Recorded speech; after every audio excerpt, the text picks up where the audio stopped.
एक महत्त्वाची घडामोड आहे संजय खोडके यांचा। तर विधान परिषदेसाठी एक अपक्ष उमेदवारानेही अर्ज दाखल केलेला आहे। ही महत्त्वाची घडामोड म्हणावी लागेल। विधान परिषदेची पोटनिवडणूक होणार आहे, त्यासाठी अर्ज दाखल करण्याचा आजचा शेवटचा दिवस। 5 जागांसाठी महायुतीकडून 5 जणांची उमेदवारी निश्चित झालेली होती। भाजपकडून 3, शिवसेना 1 आणि राष्ट्रवादी 1 अशी, मात्र आता एका अपक्ष उमेदवाराने अर्ज दाखल केलाय। पोटनिवडणूक लढवित आहे, तरी मला आमदार महोदयांनी मला चांगल्या पद्धतीने मतदान करावं ही मी त्यांना विनंती करतो। 10 जे आमदार आहेत त्यांची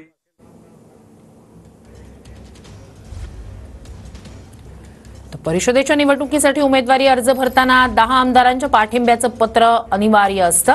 अशात आमदारांच्या पाठिंब्याचं पत्र नसल्यास अर्ज बाद केला जातो, हेही लक्षात घ्यावं लागेल।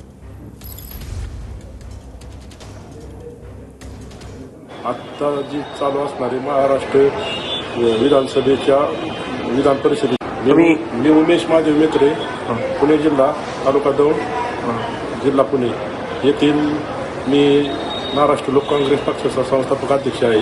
तरी आता जी चालू असणारी महाराष्ट्र विधानसभेच्या विधान परिषदेच्या पोटनिवडणुकीसाठी मी उमेदवारी अर्ज भरलेला आहे। तरी या प्रक्रियेत सामान्य माणसांनी येणं गरजेचं आहे आणि गोरगरिबांचा प्रश्न मांडण्यासाठी मी ही पोटनिवडणूक लढवित आहे। तरी मला आमदार महोदयांनी मला चांगल्या पद्धतीने मतदान करावं ही मी